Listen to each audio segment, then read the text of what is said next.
Hi guys! This is Florenda's Vlog and welcome to my channel. So bago ko umpisa ng aking vlog ngayong araw guys, ngayon pala ay araw na Lunes, papasukin muna natin ang ating intro. Intro! Pasok!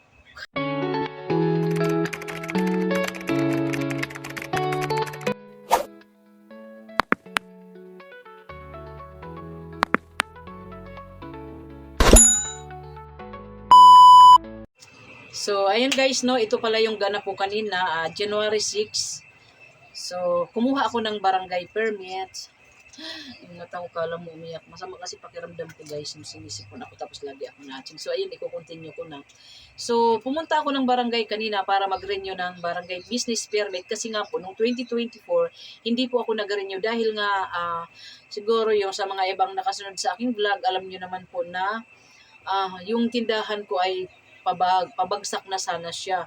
So, kasi kumikitan lang or bumibinta lang ako 200, 300 isang araw, hindi talaga ako nag-renew guys.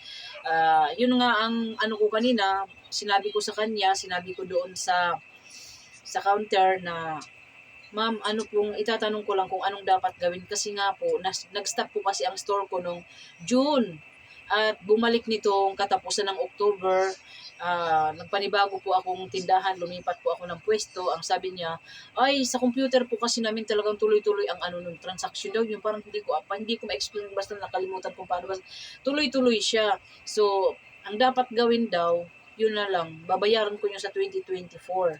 So, ayun na guys, no, ang binayaran ko kanina ay medyo malaki-laki, umabot siya ng 1,210 kasi po sa dalawang taon yun, 2024-25, ang akin kasing business permit guys ay nagkakahalaga lang sana ng 610. So, hindi ko pa na rin yun ng mga time na yun. Ano na rin yun guys, alam kong may mali ako kasi, buti na lang nga, walang penalty. So, yun lang kinaganda no, walang penalty no.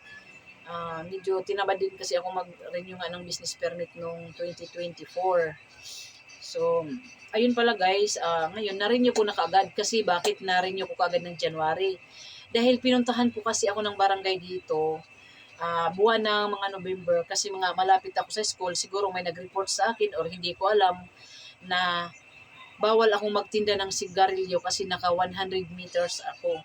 Kaya nung chinek niya yung permit ko, pasok nga dahil hindi ako nag-renew ng 2024. Kaya ang sabi, i-renew mo kaagad to ng January guys. January. Kaya ayun guys, na-renew ko talaga kaagad kasi si partner laging nangungulit sa akin. Dapat nung Huwebes pa na i-renew ko na nga. Pero hindi nga ako pumunta kasi sabi naman ng kapitbahay namin na nagtatrabaho sa barangay na wala pang naka-print. So ayun na nga guys, dumako sa aking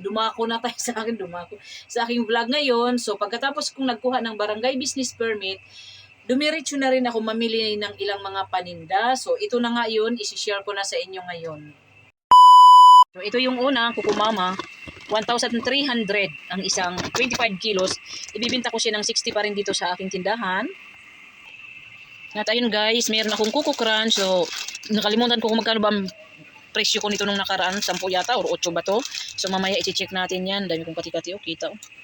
Yan, Kuko Crunch. Meron akong yan, Posporo Komando, dalawa yung Posporo Komando ko. Yaki na candy, ayan, Pochi, 4-5 yung mga candy ko guys. Ito, cheesecake, tag-10 na sa akin yung cheesecake. Itong honey guys, bago to, may naghanap kasi kaya bumili ako. So, tagal ko nang hindi nakabili ng honey, ngayon pa lang uli. Ito yung isang komando. Bumili rin ako ng 3 piraso nito, tag 21 ang binta ko nito. Meron ako ditong Head and Shoulder, pink, tsaka green, at tsaka gel, mga fast moving na shampoo. Head and Shoulder. Tag-8 pa lang aking Head and Shoulder guys, no. Yan, itong Chocomocho, tag 9 sa akin tong ganitong Chocomocho cookies. Ayan, Eden cheese, tag 20 bintahan ko nito guys.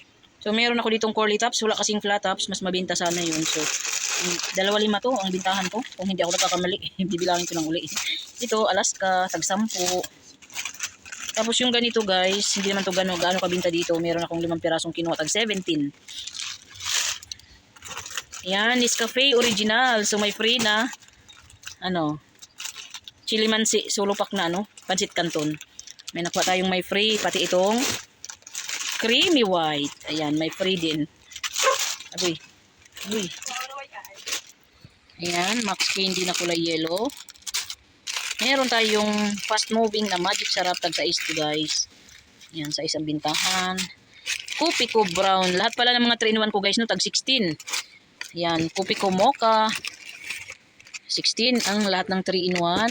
Itong Champi, 20 ang bintahan ko nito isa. Yan, tag 20 siya. Yan, Kopi ko Black. Meron na rin akong 25 grams na Nescafe. Yan, 28. Kopi ko Blanca, ang fast moving kong kape talaga, Blanca. Meron akong 2 maling lang kasi medyo mabigat-bigat sa bulsa to. 2 maling at saba. Ayan, meron akong Hokkaido yung malaki. Tapos ito naman may naghahanap kasi ng saba talaga. So ayun lang guys. So ayun lang lahat guys, no. Ayun yung aking in-order kanina, binili kanina. So meron pa akong paparating na order guys. Kanina ko pa in-order yun mga alas 3 pero hanggang ngayon wala pa. So ito pala, nabuksan na pala ito. Ito kasama rin to dun sa mga binili ko kanina. 4-5 to sa akin ang Snover. At ito naman, matagal na akong hindi bumili nito. Pero dati naalala ko parang 3-5 ata ang bintahan ko nito. So ayun guys. At meron lang akong, ikukwento ko lang to sa inyo guys. No? Bahala kung humabahaba tong ating video. Habang wala pa yung in-order kong parating na order. Meron akong isi-share sa inyo na parang dubli ingat tayo ngayon guys kasi kanina lang to nangyari sa tindahan ko kaninang mga tanghali. Meron kasi akong suki dito na matanda. So ayun, sana nga ba ako nakalimutan ko na yung ano ko kasi may bumili lang guys. No? So yun pala, may suki akong matanda dito guys. 82 years old na po siya. So medyo na siguro mga 1 month nang hindi nakapag-deliver sa akin or hindi na pumasyal dito sa akin ng ano siya, miswa at saka sutanghon kanina lang nangyari. Buti na lang guys, bumili siya sa akin kanina at napansin ng aming kapitbahay na naglabas po siya ng pera. Pero ang binayad ng aking anak guys ay alagang 250. Pero syempre, binilang niya yung nabenta niyang mga pera guys. Buti napansin ng aming kapitbahay na fake yung 1,000 niya. Super grabe guys. Nakakaawa talaga. Masasabi ko talagang napagkawalang hiya ng mga manlulokong tao. Hindi. Sus, grabe. Naghahanap buhay yung 82 years old na matanda para kumita. Pero sila easy lang nilang lukuhin. Fake po ang 1,000. As in, papel lang po talaga. Papel. Hindi talaga napansin ng matanda. Kaya masasabi ko guys, no, sorry lang sa words na anuhin ko, nakakawalang hiya talaga nung ano na yun. Noong lalaki na yun. So, dito guys, ito si tatay. Ito yung pera. Super talaga. Kaya guys, doble ingat tayong may mga sari-sari store kasi magkano lang yung tubo natin dito sa ating mga paninda tapos mano pa tayo, maluko. So yun guys, no, may bumili. So yun na nga guys, ingat-ingat tayo may sari-sari store. Kailangan i-double check talaga ng maayos talaga. Pero alam niyo guys, talagang as in talaga. Dahil matanda lang kasi, mahina na siguro yung paningin talaga ni tatay. Akala talaga niya, totoong 1,000 pero as in talaga. Sa grabe, kanina parang pumutok yung dibdib ko sa galit. Nainis talaga ako kung sino man yung nangloko. Na dito lang guys, aming lugar. Pero hindi lang maiano kung sino talaga. Maituro ni tatay. Pero siguro kung halugugin yung mga lalaki dito, isa-isang ipakita kay tatay, siguro malalaman kung sino yun. So guys, welcome back to my channel. Ito idudugtong ko lang to. January 6 din ngayon. Ito yung sinasabi ko kaninang order ko na hinihintay. So ito, Coke.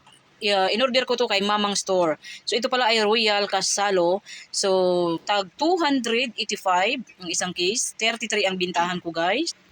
Ganon din sa Mountain Dew, 33, 295. At meron akong 2 Red Horse litro, 2 case. Ang order or ang benta ko naman ito ay 130. Ayan, meron akong Energin Vanilla, Energin Choco, tag 11. At Milo, 11 din sa akin ang Milo. Silka, tag 21 sa akin ang Silka Papaya. Ayan, Silka Green Papaya. Silka, ano ba to? 45 grams, 65 pala. Itong Silka Papaya, 21, tag 20 ang Bioderm. Ayan. 21 ang Johnson's Baby Soup, Baby Bisaya.